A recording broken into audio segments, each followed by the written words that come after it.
Hi friends and family, it's Deborah.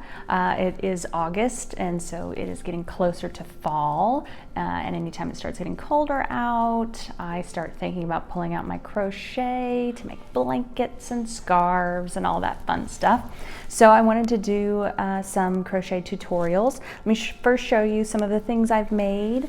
Made baby blankets and baby hats and even a little stuffed animal. It's a little dolphin that my girl wanted me to make her, so made that, even little hair bands. So if you're a beginner, most likely you will start with projects that are rectangles. So scarves and blankets, those are the easiest.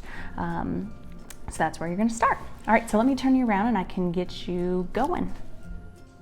How to crochet for beginners. So there's 3 things that you need to know in order to start crocheting. You need to know how to get the yarn onto the hook.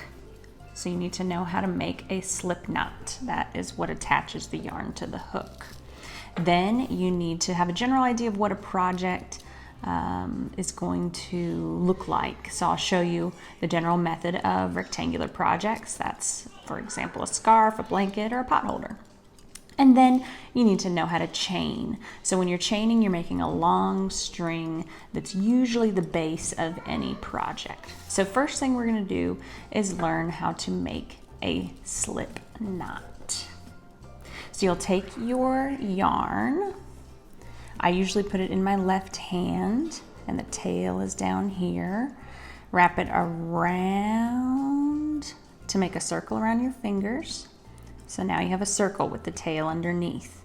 Take the yarn that's coming from the yarn ball and tuck it behind. So now it looks like you have a circle with a line going down the center. This is where you'll take your hook and go underneath that middle piece of yarn and poke it back through the other side. Hold on to the tail of the yarn and the yarn ball yarn and pull. Then you can hold on just to the yarn ball yarn and pull again to get it to be a little bit tighter. You don't want it to be too tight, but just tight enough to hug on to the hook. All right, so let's try that again. So I hold on to the tail, wrap around to make a circle, and then take the yarn ball yarn, tuck it behind. So it looks like a circle with a line going down the middle. Take my hook underneath and through and pull and pull. And there's your slip knot. Third time's a charm, last one. All right, hold on to the tail, around, make a circle, tuck this behind. Got your circle with your line, underneath, pull and pull. I have always thought that it looked like a little spaceship. That's the spaceship top and that's the round part. It's easier to see when it's a big circle. See, because this will start poking up and then there's your little spaceship. All right, so that is your slip knot. That's how you get the yarn onto the hook.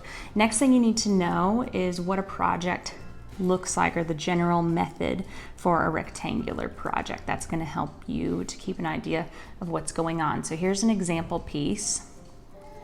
You're going to start down at this corner. This is my original tail from my yarn ball.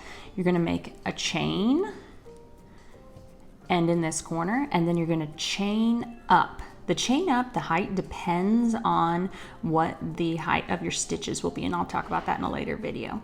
Then you're gonna make your stitches going this way, chain up. Stitches going this way, chain up. Stitches going this way, chain up.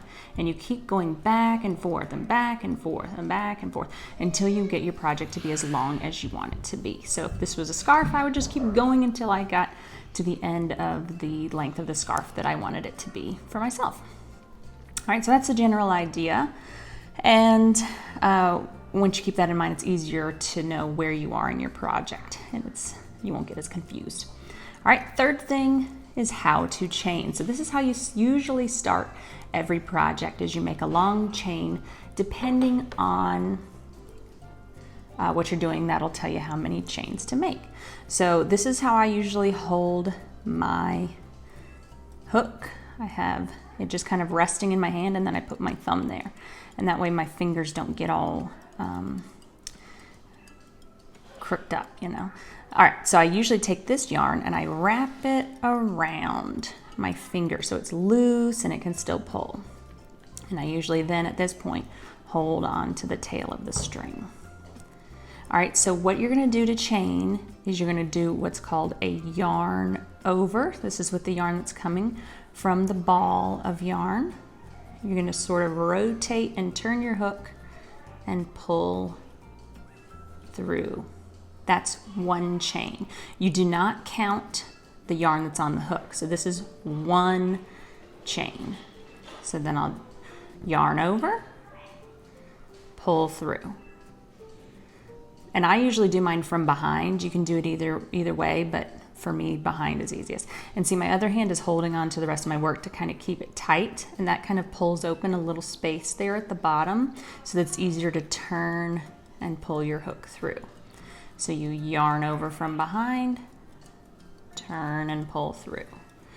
Yarn over, pull and pull through. Yarn over, pull through. Yarn over, pull through. Yarn over, pull through. So if you see, I have always thought about these as little teardrops, each of those. That's how you can count your chains. So if I wanted to count to see how many I had, I would count the teardrops. 1, 2, 3, 4, 5, 6, 7, 8. And remember, I don't count what's on the hook. So right there, I have 8 chains. So I'll do a couple more. Yarn over, pull through, that's 9. Yarn over, pull through, that's 10. Yarn over, pull through, that's 11.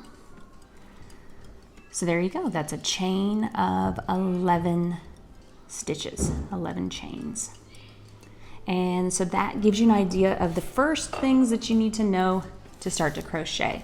How to make a slip knot that gets your yarn onto your hook, the general idea of your project, that you're just going back and forth and back and forth, and then how do you chain? That's how you start your base row.